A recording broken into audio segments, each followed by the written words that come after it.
워드 프로세서 필기 제3과목 네 번째 챕터 정보통신과 인터넷입니다. 다양한 통신 기술이 발전되고 있습니다. 그래서 폭넓은 출제 경향을 보이고 있는 챕터이고요. 꾸준히 문제도 증가가 되는 추세입니다. 최근에는 OSI 참조 모델 많이 물어보고 있고요. 랜이나 ATM 이런 용어와 인터넷 네트워킹을 할 수 있는 장비들에 대한 그런 문제도 꾸준히 출제가 되고 있으니까 그런 것들 집중적으로 공부해 주시기 바랍니다. 자, 정보통신이라고 한다면요. 그 통신회선을 통해서 연결되어 있는 두 개의 단말기를 통해서 정보를 전달해주고 처리하는 것을 정보통신이다라고 합니다. 그래서 이 정보통신을 통해서요. 여러 개 대량의 정보를 전송할 수가 있고 다른 컴퓨터의 자원을 공유할 수가 있습니다. 그래서 전송 속도를 빠르게 해서 비용 절감의 효과를 가져올 수가 있습니다. 그래서 원거리에 있는 그런 거리나 시간 이런 것들을 구애받지 않고 데이터를 전송할 수가 있고요.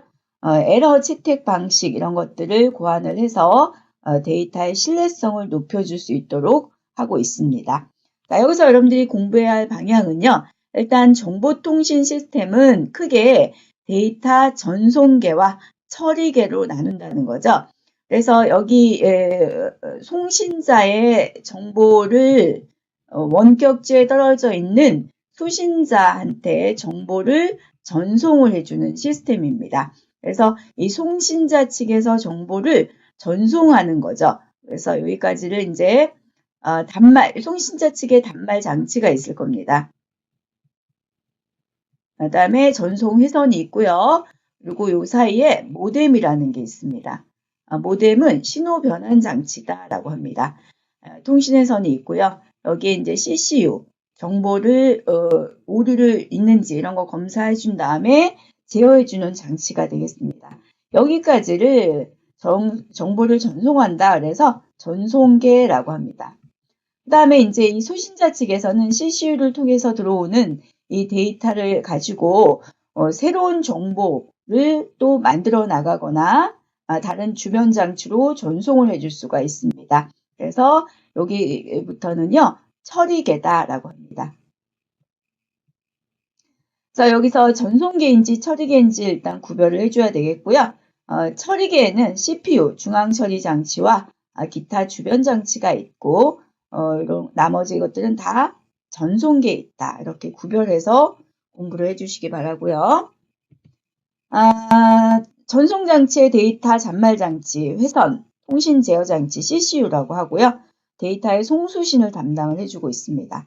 처리계에서는 들어오는 데이터를 가지고 CPU를 통해서 가공해주고 처리해주고 보관하는 역할을 해주고 기타 주변 장치로 이제 전송해주는 역할을 하고 있습니다.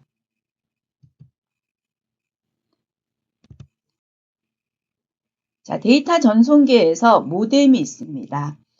데이터의 전송을 위해서 전송 측에서 디지털 신호를 통신회선에 맞도록 아날로그 신호로 바꿔주는 거, 이것을 변조다라고 합니다. 모듈레이션이라고 하죠. 그 다음에 이렇게 아날로그 신호를 다시 디지털로 변환해주는 걸, 이런 것들을 복조다라고 합니다. 그래서 디모듈레이션입니다. 앞글자 따서 MODEM 변복조 장치를 모뎀이라고 합니다. 변조도 해주고 복조도 해주고 이렇게 이야기하고요. 이런 신호의 변화는요. 미리 정해준 어떤 기준 신호 형태로 변화해서 진폭과 주파수를 가진 정연파, 정연파는 사인파라고도 합니다. 아날로그형 파형입니다. 이런 것들을 사용을 합니다. 자, 디지털 신호를 아날로그로 변조해주는 방식에 따라서 진폭 변조와 주파수 변조와 위상 변조가 있습니다. 진폭 변조를 ASK라고 하고요. 주파수를 FSK라고 하고 위상 변조를 PSK라고 합니다. 디지털 데이터는 1, 0, 1, 0, 0, 1 이런 식으로 디지털화한 데이터고요. 이것들을 아날로그 신호로 이렇게 바꾸기 위해서 신호의 파형을 한 번 돌아가는 걸 주기라고 합니다. 1주기 이렇게 얘기하는데 신호의 이 높이 이런 것들을 진폭이라고 합니다. 주파수는 이 1초당 이 주기가 몇 번 회전이 되었는지를 나타내는 걸 주파수라고 하고요. 위상은 이 시작되는 이 1주기가 시작되는 각도, 그걸 위상이라고 합니다. 그래서 진폭 변조는 기준 신호가 1이면 여기 1 들어오잖아요. 그러면은 진폭을 높게 하고 0이면 낮게 하고 0이면 낮게 하고 다시 1이면 높게 하고 이렇게 변조하는 걸 진폭 변조다라고 합니다. 주파수 변조는 기준 신호가 1이면 주파수를 좁게 하고 1이 들어왔을 때는 주파수를 많이 움직이게끔 하는 거고요. 0일 경우는 천천히, 1일 경우는 많이 이런 식으로 해주는 걸 주파수 변조다라고 합니다. 위상 변조는요. 기준 신호의 위상을 바꿉니다.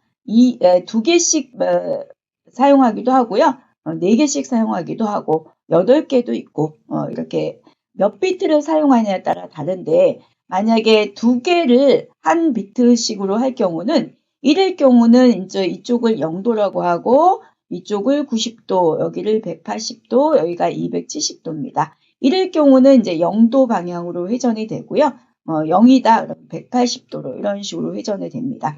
이렇게 기준 위상을 바꿔서 변조하는 방식을 위상 변조라고 하고 여기서 속도가 제일 높은 것은 이 위상 변조가 되겠습니다.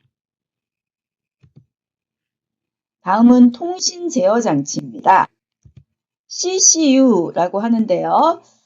신호의 변환, 그다음에 동기 제어, 송수신 확인, 전송 제어, 흐름 제어, 에러 제어 이런 것들을 다 해줄 수 있는 것을 CCU, 커뮤니케이션 컨트롤 유닛이라고 해서 제어 장치다라고 해서 흐름은 속도 같은 것, 데이터의 처리 속도, 양 이런 것들을 조절하는 걸 흐름 제어라고 하고요. 그 다음에 동기화라는 것은 두 시스템을 일치시켜 주는 거예요. 그래서 정확한 데이터 전달이 가능하도록 할 수가 있습니다.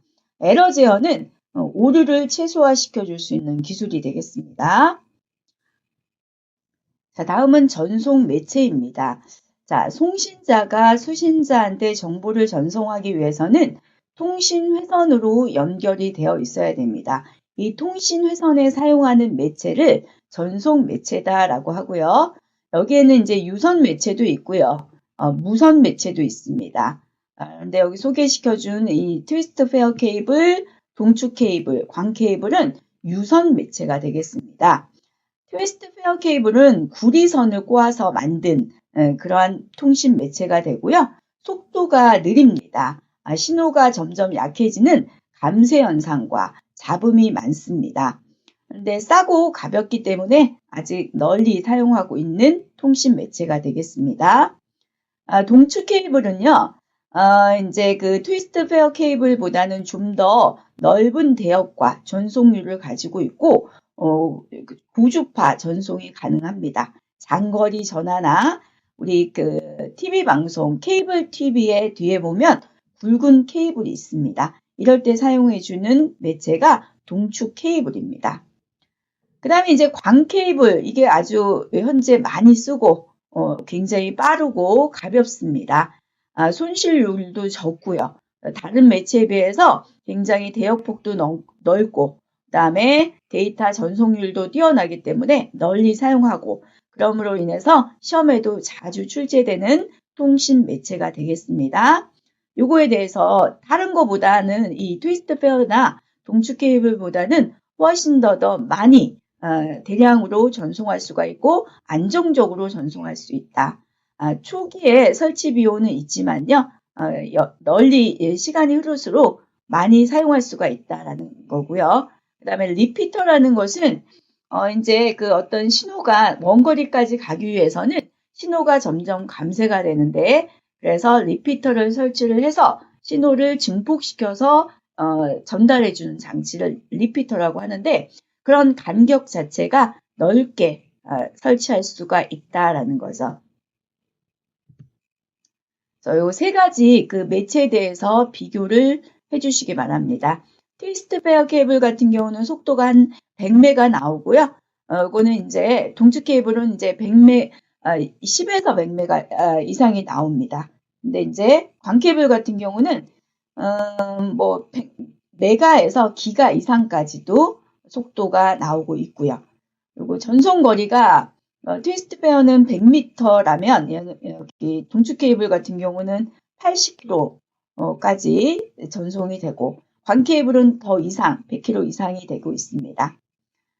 그래서 이 트위스트 페어 같은 경우는요, 설치가 쉽고 저렴합니다. 네, 에러가 좀 높고요. 작은 네트워크에 적합을 합니다. 동축 케이블은 신뢰가 그 트위스트보다는 높고요. 그다음에 설치가 약간 더 어렵고 대역폭이라는 것은 정보를 전송할 수 있는 폭입니다. 차로 말하면 차선이 2차선과 4차선의 역할인데요.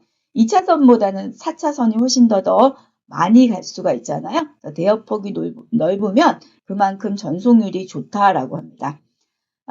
특징으로는 음성, 화상 데이터 이런 거 다 전송 가능하고요. 광 케이블은 아주 신뢰도가 높습니다. 유연하고 설치가 용이합니다. 대신 이제 설치 비용이 비싸고요.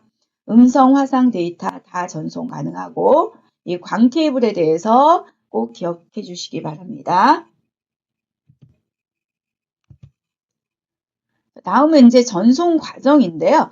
우리 통신에서 음성이나 화상, 영상 이런 등의 데이터들을 아날로그 신호입니다. 이것을 디지털로 변환해서 전송을 합니다.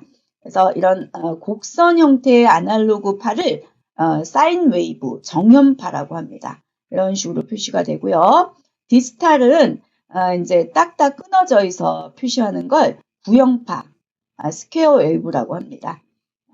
그런 것들을 정연파, 구형파라고 하고요. 데이터는 코더라는 것은 코드화 시켜주는 겁니다. 그러니까 아날로그 신호를 디지털 신호로 바꿔 코드화 시켜주는 걸 코더라고 하고요. 이렇게 코드화 돼 있던 것을 다시 아날로그 신호로 바꿔주는 걸 코드를 빠져나온다. 디코더라고 합니다. 그래서 데이터를 전송할 때 이렇게 회선을 연결을 해주고 회선이 연결이 되면 링크 확립이 되었다라고 하고요. 확립이 되면 데이터를 전송을 합니다. 그래서 음성 데이터 같은 것들을 음성으로 보여주기 위해서 음성을 코드로 바꿔주고 디지털 코드로 바꿔주고 탈디지털 해주는 것을 디코더라고 하죠. 그러면 다시 아날로그 형태가 됩니다. 그 다음에 전송되는 방식에 따라서 한쪽 방향으로 가는 걸 심플렉스, 라디오 방송이 되겠고요. 반이중은 양쪽으로 송수신이 가능하지만 한쪽이 할 때는 동시에 할 수는 없다라는 거죠. 무전기 생각하면 됩니다. 반이중을 하이퍼 디플렉스라고 하고요.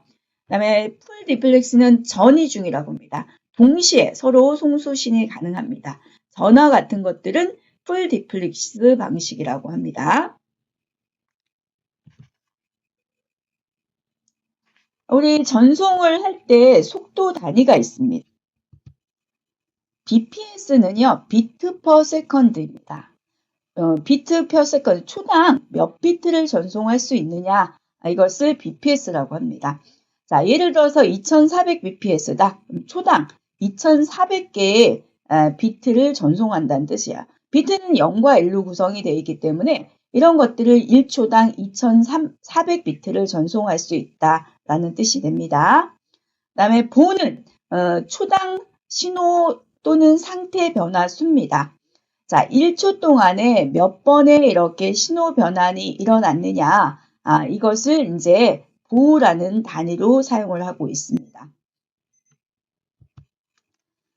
만약에 1초당 1비트의 신호 변환이 있었다라고 한다면 bps나 보는 같습니다. 근데 하나의 신호를 2비트나 4비트, 8비트 이렇게 변화가 있었을 때는 같지 않습니다. 만약에 예를 들어서 10, 10, 01 뭐 이런 데이터가 들어왔을 때 1비트가 하나의 신호 변환이 있었다. 그러면 이렇게 4번 회전이 되는 겁니다. 그렇지만 2비트다라고 한다면 2번이면 이 데이터들을 다 처리할 수가 있습니다. 이럴 때는 2개의 비트가 하나의 신호를 나타내주고 있습니다. 이런 건 보호라고 합니다. 기타 1초에 전송할 수 있는 문자 수 CPS, KBPS, MBPS가 있고요. T1보다는 E1이라는 것이 훨씬 더 큰 망을 나타내주는 속도가 되겠습니다. 자, 다음은 단말기를 연결하는 방식에 따른 분류입니다. 첫 번째 호스트 터미널 방식이 있고, 두 번째 클라이언트 서버 방식이 있고, 피어-투-피어 방식, 동배간 처리 방식이라고 합니다.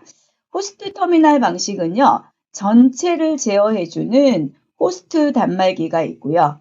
그 다음에 이 호스트에 연결되어서 사용되어지는 터미널. 그래서 이 터미널은 자체 어떤 CPU가 없습니다. 그래서 호스트의 제어를 받고 있습니다. 이렇게 연결되어진 방식을 호스트 터미널 방식이라고 합니다. 그 다음에 이제 서버 클라이언트 방식이 있습니다. 여기가 서버고요. 그 다음에 이거는 클라이언트입니다. 서버는 클라이언트 측의 요구에 따라서 요청을 해주면, 정보를 요청해주면 클라이언트한테 정보를 제공을 해주는 방식이 되겠습니다. 이 클라이언트는 독자적인 CPU를 가지고 있어서 데이터를 처리할 수 있는 능력이 있습니다. 그리고 이제 피어-투-피어 방식은요, 서버와 클라이언트의 구분이 없습니다. 동등한 관계가 됩니다. 그래서 자료를 요구를 해주고 서로 자료를 요구할 수가 있고요. 서로 제공할 수 있는 동등한 방식의 연결 방식을 피어-투-피어 방식, P2P 방식이라고 합니다. 소규모의 네트워크를 구축할 수 있습니다. 자, 다음은 통신 프로토콜입니다. 프로토콜은 두 단말기 간의 정보를 교환하기 위해서 미리 정해놓은 어떤 약속, 규칙, 규범 이런 것들을 프로토콜이라고 합니다. 자, 두 시스템 간의 정보를 전송하기 위해서는 같은 프로토콜을 사용해야지만 이제 원활하게 정보를 전송할 수가 있습니다. 그래서 이 프로토콜의 요소에는 신덱스, 구문, 의미, 순서가 있습니다. 그리고 데이터 프레임을 구성하는 구성에 따라서요, 문자 단위의 방식과 바이트 단위의 방식과 비트 방식이 있습니다. 그래서 이 프로토콜은 뭐 회선을 접속한다든지 회선을 절단하는 방식, 그다음에 통신 연결 방식, 오류 속도 조절, 오류 검출 방식, 데이터 형식 이런 것들을 다 포함해서 프로토콜, 약속에다가 정의를 해두고 있습니다. 그다음에 이제 오픈 시스템 인터커넥션 OSI 참조 모델이라고 해서 국제 표준화 기구가 ISO라고 합니다. 이 ISO에서 통신하기 위해서 만들어 놓은 우리 7가지 계층이 있습니다. 그것을 OSI 참조 모델이라고 합니다. 우리가 통신을 하기 위해서는 통신 프로토콜이 필요한데요. 각 계층마다의 프로토콜과 그 기능을 정의해 놓은 곳이 OSI 참조 모델입니다. 요즘 이거 OSI 참조 모델 자주 나오고 있고요. 1계층은 물리 계층, 피지컬 레이어, 그다음에 데이터 링크 계층, 네트워크 전송, 세션, 표현, 응용입니다. 자, 이거 외울 때는요. 첫 글자를 따서 물, 대, 내, 그다음에 전세, 표응 이렇게 외우세요. 물대내 전세 표응입니다. 첫 글자 따서 물리, 데이터 링크, 네트워크, 전송, 세션, 표현, 응용, 월세 아니고 전세입니다. 이렇게 1단계부터 7단계까지가 있고요. 단계를 물어보는 문제도 나오고 단계마다의 기능이 있습니다. 그래서 이 기능을 정의했다라는 얘기는 각각의 계층마다의 프로토콜 역할이 다르다라는 뜻입니다. 그래서 1계층은 물리적인 특성을 정의합니다. 전기는 몇 볼트를 쓸 거고, 그 다음에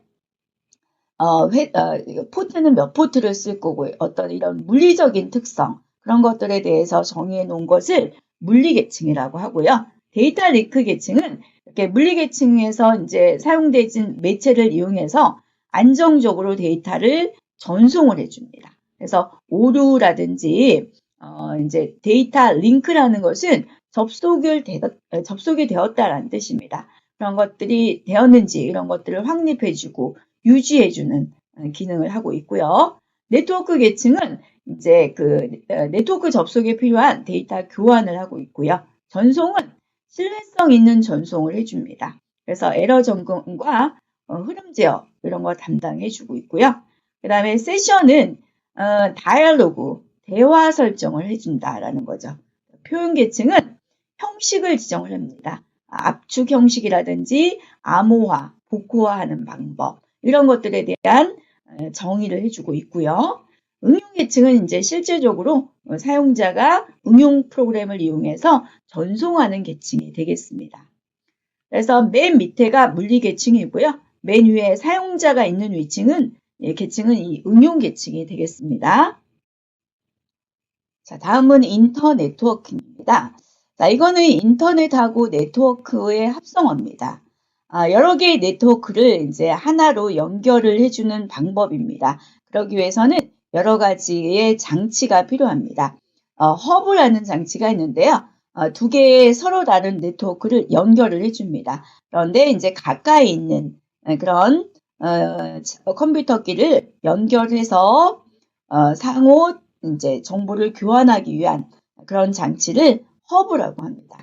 더미 허브가 있고요. 이더넷 허브가 있습니다.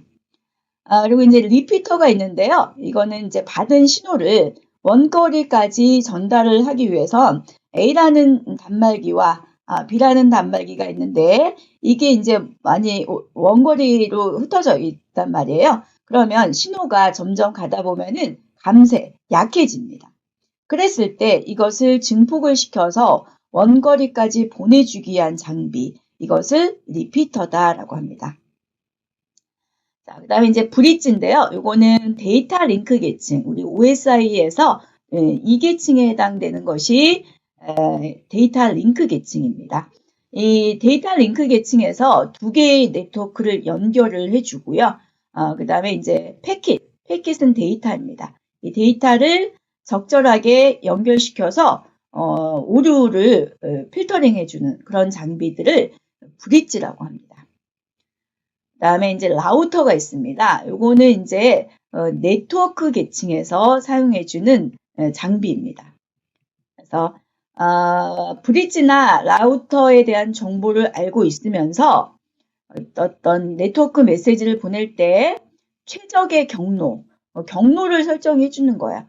A라는 단말기가 B라는 단말기로 정보를 전송하기 위해선 여러 개의 그런 네트워크를 통해서 전송이 됩니다. 그렇다면 그 최적의 경로, 이것들을 설정한 다음에 연결시켜서 메시지를 보냅니다. 그래서 최적의 경로를 찾아내주는 장비를 라우터다라고 하고요. 네트워크 계층, 이거는 이제 3계층에 해당이 됩니다.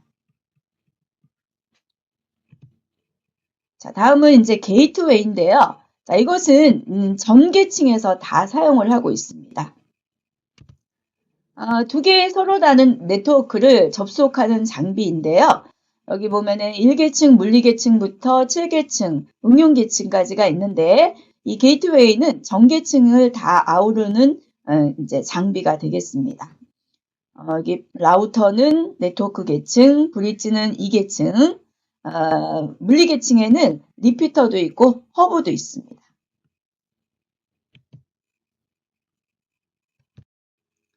자, 다음은 정보통신망의 종류 및 특징입니다.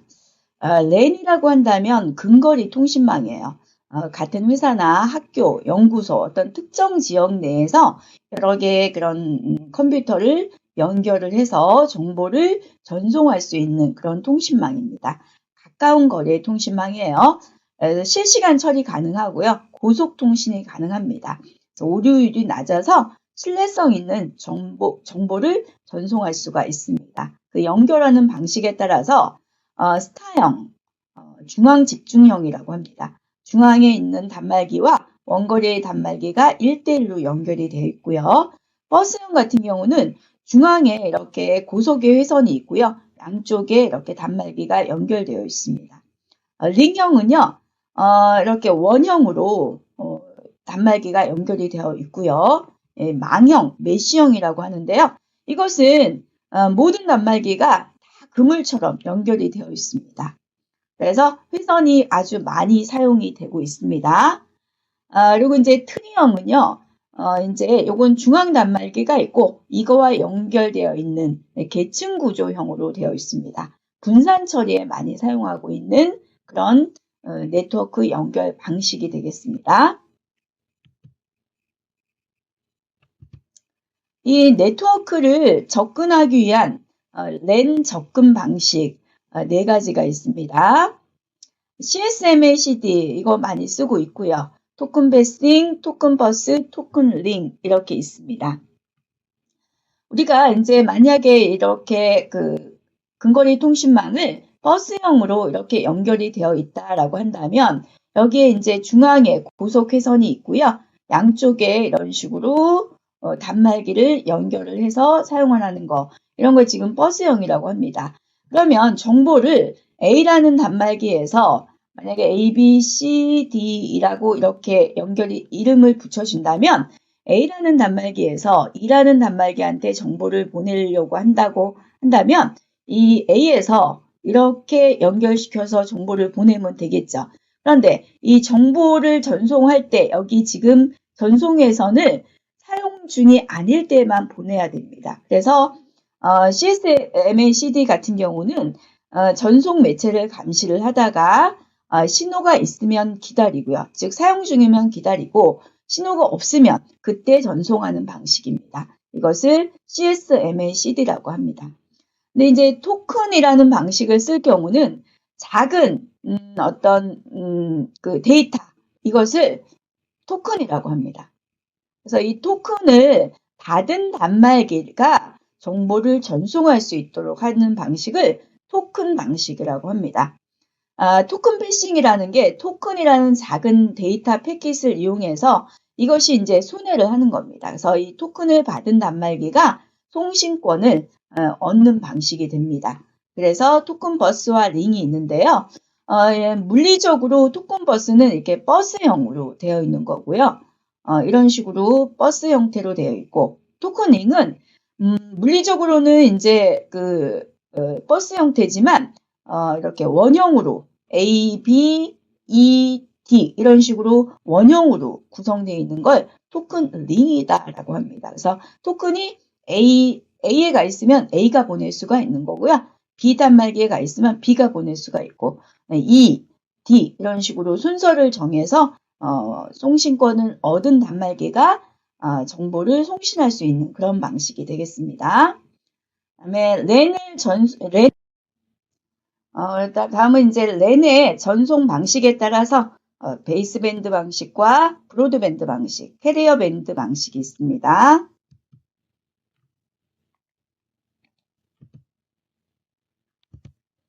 자, 다음은 이제 맨과 웬 통신 방식이 있습니다.